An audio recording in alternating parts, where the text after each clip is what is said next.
Hey, welcome to the Perfect Podcast Show on the USA Global TV and Radio Network. I'm the host. Oh, that thumb. There you go. I'm the host, Keith, of the Perfect Podcast Show. The show where my goal is to do the perfect podcast show. A podcast is a show. Maybe it's a little redundant, I've been told. That podcast in a show. I've also been told this is a video, not just an audio podcast. So maybe video podcast or vodcast would have been a better name for the show, but we already have it. I paid 20 grand each for each of these signs. Not going to buy new ones, and I'm not going to change the name of the show, but this is my purgatory. If I can make the perfect show, then we can stop. Then I can stop this show. I can be released from this studio. They locked the doors. I can't leave. I can't leave until I have a perfect show. So I'm hoping today we will have a perfect show. I'm feeling good about this one. I'm feeling good. But you know what? If you have any tips for me, if you have any ideas of how to make a perfect show, any suggestions, or maybe you can call in and say, you know what, Keith, I think that previous show was a perfect show. That would be great. So you can call in. Actual phone number we have here at the studio, 818-392-4623. 818-392-4623. Please call in. Please say I've done the perfect show so then I can stop. Please. I'm just trying to make the perfect show. Haven't done it yet, but if you call in and tell me we have or have any tips or advice to make the perfect show, then maybe I can be released from my purgatory. All right, well, let's listen to one of those calls now. We have lots of great calls that came in. So we're going to listen to one now, and maybe, you know, if they say this is the one, then, or the previous one was the one, then I guess I'm done. So let's listen to one of those calls. Hi there. Thanks for calling the Perfect Podcast Show. Leave your message, and we'll play it on the air. How was that? Does that work? Hey, it's Bobby De Niro, the Perfect Podcast Show. You're so great, man. Like, really good. Now, if I ever see you outside my show begging for me to leave you a voicemail, I'm going to come to yours and make you a dinner you won't forget. I got you. Well, I guess I have not made the perfect show yet, so I'm still going to keep trying. Thanks for that call. Going to keep trying here to make the perfect podcast show. I'm just going to keep on trying. Thanks for that call. Again, you can call in as well, 818-392-4623. It is a real phone number where you can really leave a message. No one will pick up when you call. It's just a voicemail. All right, so my guest today, very, very excited for this guest. Very, very excited because they're back for the second time. We had a great conversation last time, and we'll keep it going this time with even more insightful words. Hopefully this one will be perfect. Please welcome, not yet because we have to play an ad. One of our sponsors of the Perfect Podcast Show today is Tom's Rubber Donut Emporium. It's not donuts, it's tires. Come on in and don't eat them. Every morning, our owner, Tom, wakes up at the crack of dawn to make the best rubber donuts for you. And the fresh baked smell wafts throughout the town. You can smell those tasty, delicious hot rubber donuts whenever you're out for a morning walk or just driving down the street. You can smell them baking in the oven. Again, we're talking about tires, not donuts. Please stop trying to eat them. And Tom's Rubber Donut Emporium has a wonderful selection of tires, just as his famous baked, delicious mud terrain chocolate filled, flavorsome winter snow Boston cream filled, yum yum in my tum tum off-road rainbow sprinkles, and of course, the it tastes good low profile glazed rubber donut, which is not a donut, it's a tire. Tom doesn't understand why there's confusion because clearly he only makes tires, not donuts. So come on in to Tom's Rubber Donut Emporium. It's not donuts, it's tires. Don't eat them. Yum. You gotta have ads for a podcast, and the Perfect Podcast Show is no different, which is why we have ads. And also that these signs were 20 grand each and I have to pay for them. Okay, so now we have a very special guest returning to the show again. He was here a little bit ago, sort of here, but not really. But okay, I think we figured it all out. And he's now officially going to join. I'm so excited about this. The Perfect Podcast Show. Please welcome Mr. Bob Iger. Oh boy. Hello? Bob. Bob, this. Okay, it's happening again. We can't see you. And we can't hear you. Hello? Bob, this is the time we talked about. If you're there. Are you there, Bob? Hello? Bob. Bob Iger. Disney's Bob Iger. Are you there? Hello? All right, well, I guess come on later if you're here, or just send me a note or something. All right, well, we tried for Bob Iger again, no luck there. Okay, but my guest today, returning, a guest of the show, returning for the second time. It's the sequel, if you will, the sequel of this guest. And we're going to have a conversation, and hopefully this will be perfect. Maybe it'll be the perfect episode. Please release me from this purgatory. Purgatory podcast, still tossing around that name. Anyways, please welcome my guest, very funny comedian, just a naturally funny person. You know, some comedians were like, they're always like testing material on you. This guest is just naturally funny. Doesn't feel like they're ever doing an act. They're just naturally funny. Excited for this conversation. Please welcome back to the perfect podcast show. Drum roll. I don't know if the mic picks that up. Anyways, please welcome Kym Kral. Thanks for being here on the show. I'm excited to start to talk to you. I know. I mean, this is still the intro. We haven't even started the show. we started talking, and then they'll get into the show. That's wild. I don't eat a lot of dairy. I've started to get high before bed. Hear me out. With dairy? Yeah, I smoke the dairy. I don't know. I mean, I have my mother is this sounds sad. It's not. I mean, I guess it is, but my mother is an addict. And every time you say that, everyone's like, oh my God. And it's like, okay. Well, we're all fucked up. We're all fucked up. And so why is that more fucked up? Oh, they're an addict. Oh, that's so fucked up. But I'm not fucked up. Yes, you are. We're all fucked up the same. You're fucked up. Yeah. There's varying stories, but it's all fucked up. Yeah. Exactly. Okay. So she one of her like sober times, and I'm using air quotes for a reason. One of her sober times, she told me once she got sober, she goes, yeah, there was a period that I was drinking, you know, those big Alka-Seltzer family packs you get at Costco. Whoa. She was drinking one of those a day. Whoa. And when people go, a pack, that whole pack. And when people, and I asked the same thing that everyone asks me. They're like, does that even get you high? And my mother, my very beautiful, classy mother who says things like this, she goes, honey, you drink anything enough, it'll get you high. I like that she's classy, because starting this as an addict, we have an image in our mind, and then it turns out like, oh, she's a very classy woman. She's very beautiful, classy. I mean, I truthfully haven't talked to her in years, because she is a drug addict, and she's now in a harder stuff than Alka-Seltzer. But so if I did smoke, if you drink anything enough, it'll get you high. Yeah. Honey, she had like a cigarette and sunglasses on. The long thing attached to the cigarette. Yeah, it's true. If you have enough of anything, I'm sure it'll mess you up in some way. In some way, yeah. So I started, so I don't sleep well, right? Oh, yeah. And it's from I have long COVID. And I just, ever since I got that first COVID, I just don't sleep as well. So I used to take Benadryl, and I asked a doctor about that, and they were like, yeah, that's what a lot of like nighttime doctors and nurses use, because it's allergy medication and it doesn't damage anything. It just puts you to sleep. So it's safe to use every day, right?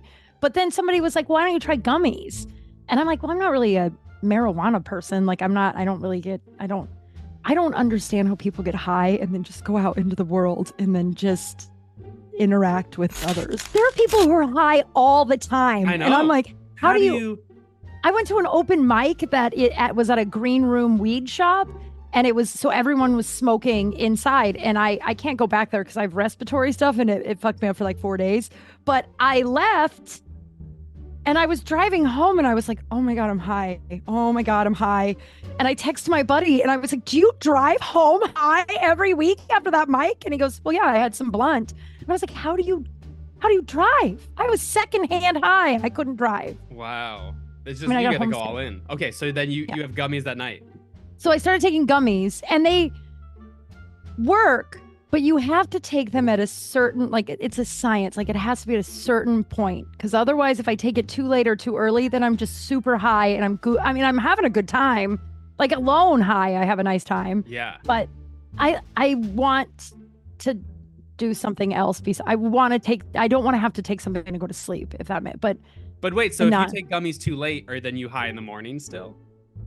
no, I just stay up until like 4 a.m. Googling things like Oh. how much does a horse weigh? And then I call my buddy who lives on the East Coast and leave him very long messages where the next morning he's like, and I wake up and I'm like, oh my God, I totally forgot I even sent that to you. Like I didn't like black out, but I just like forgot because it was the middle of the night. There was like a TikTok where this guy was like acting out online fights. Oh my God, this killed me. I was so high. So one of like a woman was like, I got kicked by my horse who weighs 12,000 pounds. And then this other woman comes in and she goes, do you mean 1,200 I pounds? was gonna say that's a big horse. Horses don't weigh 12,000 pounds. And then the other girl, instead of being like, oh yeah, I added an extra zero, she was like, fuck you, Debbie. How dare you call me a liar? And then Debbie comes back and is like, I wasn't calling you a liar. It's just like horses aren't that big.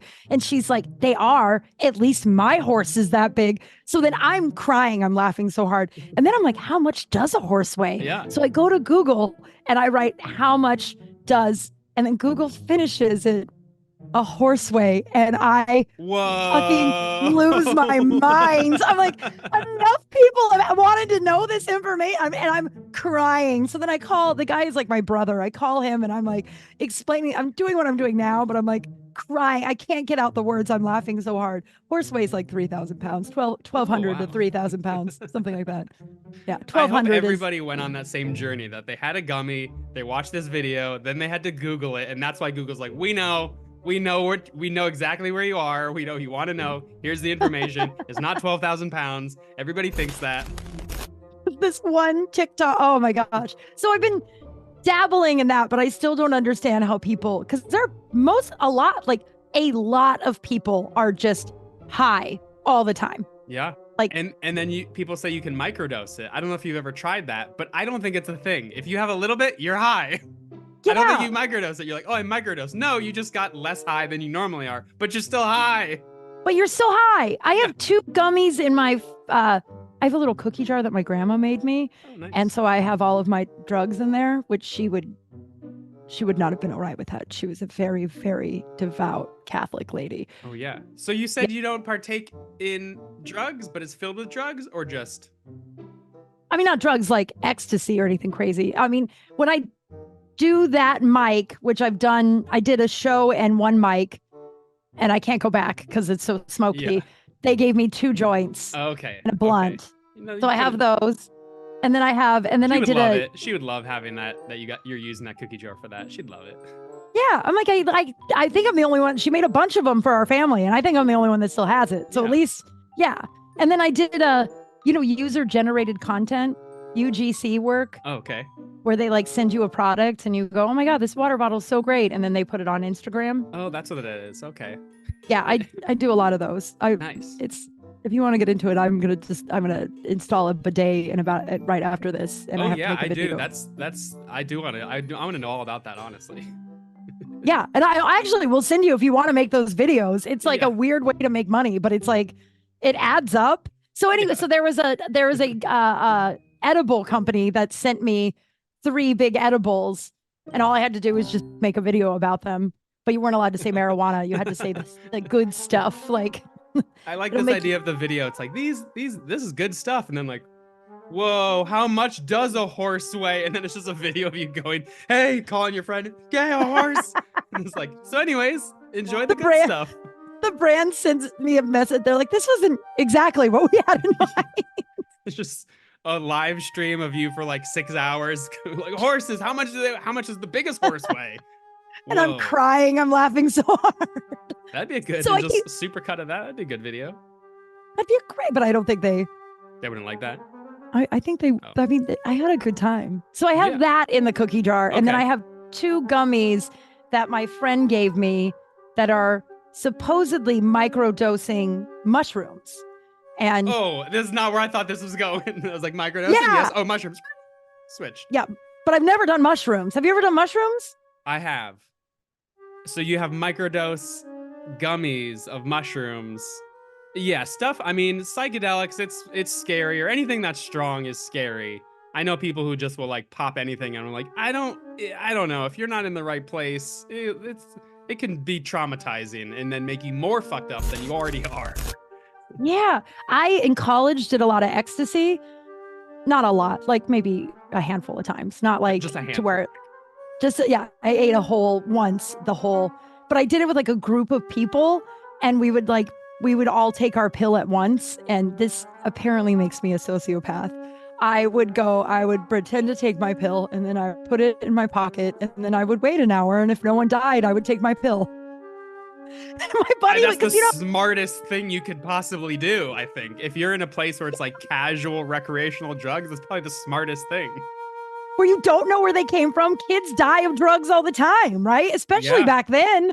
And like, and my buddy was like, recently I was telling him that, he goes, what would you have done if all of your friends died? And I was like, well, I would be alive. Yeah, I wouldn't have died. You would True. have Traumatizing, but Yeah. I would have called the cops, explained what happened, and then I would get to go live the rest of my life. Right. It'd be quite a story, and then people then would judge you, and they'd go, well, you should have done it too, and they would bring the shoulds back. Well, you should have done it. How dare you not take it with your friends? Like, but I'm literally alive, otherwise I would have been dead. But you're saying I should have done it? Yeah, the shoulds are, but all of us have that. Like, do you have that long, crazy list that you're like, that you just keep putting things on it that you need to get done? And the list never ends. Ever. It never ends. No. Because you cross one thing out, but then you add three things.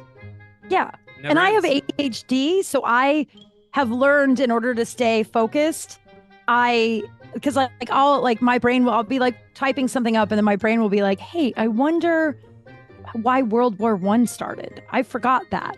And then I'm like, yeah, I'll look it up later. And then my brain's like, we need to look it up now. Look it up now. Look it up now. And then I have to go look it up now. And then the next thing I know, 4 hours have passed, and I know everything about World War I. So now my trick is, if I just write it down on my to-do list, my brain's like, I'm satisfied with that. You can go back to your. It's the best ADHD hack I've ever learned. I mean, I have the biggest list in the world on my phone Of but things to look up. look up, things to do, things I'm supposed to talk to, like all that. And sometimes I'll look at it and I'm like, oh, I did do that. Okay, I'll do that now. But yeah, that's the biggest That ADHD hack I've ever heard. Is brilliant. Yeah. Because there's so much, because I was going to say earlier when you're looking up the horse videos, like, could you imagine having marijuana in like the 60s when you didn't just have access to information? And like, I guess that's the cliche of like, hey, could you imagine, or what if? But like, now we just, like, it's so much of like, if you're stoned, you get on your phone and you're just gone. You spend the entire time looking at your screen. But because so much now it's like, oh, I wonder this. And in the past we'd go like, oh, well, at some point I'll go to a library and look that up. But now you just get it immediately. Immediately. And it's hard to not do it. Like, you can be in bed and go, oh, I need to look this up. I'll do it later. No, get out of bed and literally do it now if your phone's in the other room. Or if it's right next to you, then you grab your phone. Do you put your phone in your other room? I do. So it would stop me, but then I'll still get up to then go look this up. And it's like, well, now I got out of bed to do this. Do you have an alarm clock, like a legit alarm clock, or do you just wake up without an alarm clock? When the sun comes up, I'm usually like, the sun is up. This wasn't before ayahuasca. Before ayahuasca, I would get up. I had to have multiple alarms. But since ayahuasca, once the sun rises, I'm making this all up. It's all made up. Oh, are you? Are you, man? I was like, oh my God. I have never done a drug in my life. That's not true. Ever. And I'm the one person who's not fucked up. That's what I don't have words right now. That's what makes people more fucked up, to think like, well, I'm not. People really think that. People really, or they say it, and then they're like, the people who don't say they're fucked up, the people who say they're not fucked up are usually the most fucked up. And the ones who judge you for doing something to help your fucked upness are the most fucked up. Oh my gosh. Oh, I had a family Zoom in COVID. All my family was on the Zoom, and I was like, I was the only one that like had showered and like was up and like, you know what? And they were like, wow, you look pretty. Why are you wearing all this makeup or what? And I was just like, oh, that's the only way I won't open my wrists in a bathtub during this time. I need to wake up and have some kind of like routine, right? I didn't say that part, but I did, I think. And then I was like, all right, well, I got to take off. And my uncle was like, where are you going? And I was like, oh, I have therapy. And he looked at me and took a big swig of whiskey and went, "Good for you." It's like, it's noon.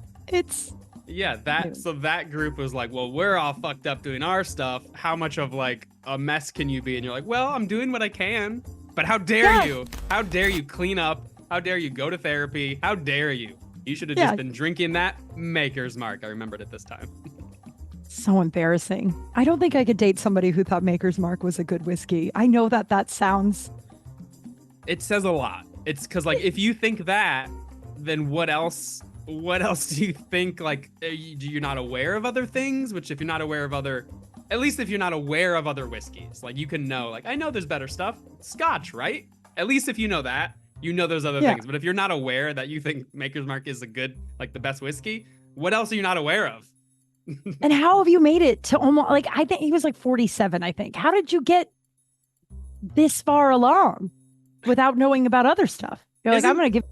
Isn't Maker's Mark sometimes the well whiskey at places, or no? Could it be? I don't think I've ever had it as the well at places I've worked, but I think it is on par with a nicer bar that has, because I've had Larceny and what is it? Not Myers rum. That's not, what's the whiskey? Evan Williams as the well. And Evan Williams is better than Maker's, actually. Right. Like, because I'm trying to think, is this guy, like, how did he get here? Did he go to a bar and it's like, I'll have a whiskey. You want the well? And he's like, what's the well? Evan, whatever. And then it's like, what is not the well? Maker's Mark? Ooh, I'll have the fancy one. Is that how he like got to think that it was like, well, it's not the well, so it must be the best. It must. And you know what's funny? I talked about it on my podcast after I told him I wasn't interested. And I was really weird about, so he might listen to this, by the way. I'm assuming he's just going to listen to everything that I do from here on out.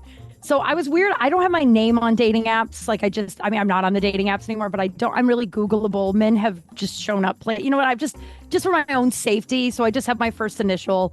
And I this go around, I didn't give a Google voice number, but lesson learned.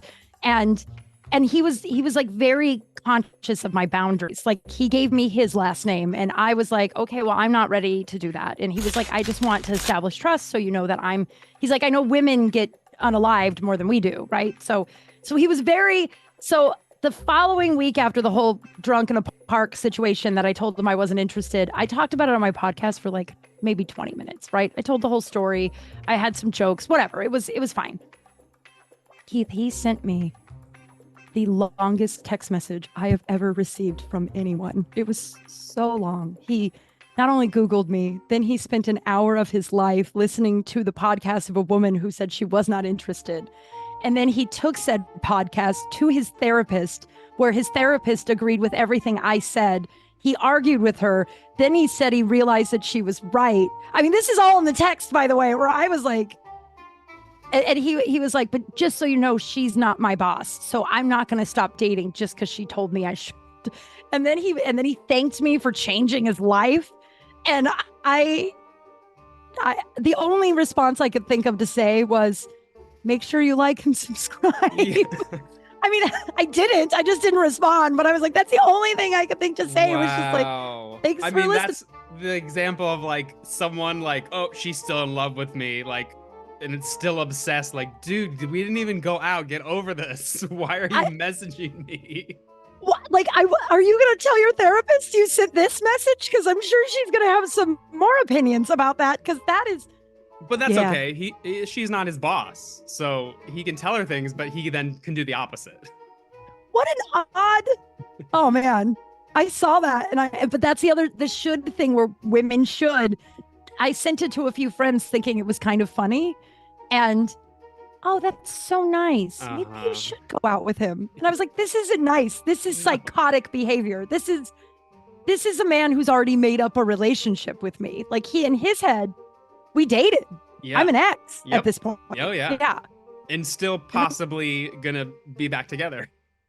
That we're probably going to work it out. As soon as he works out the stuff that he wished me prosperity. No one has ever said, I wish you all the wealth and prosperity in your life. You really did change him. Now he goes to parks and drinks Maker's Mark and leaves before the cops even kick him out. Wow, it's changed. I have lost track of time so much. Same. And there's so much more. But wait, tell me about your podcast.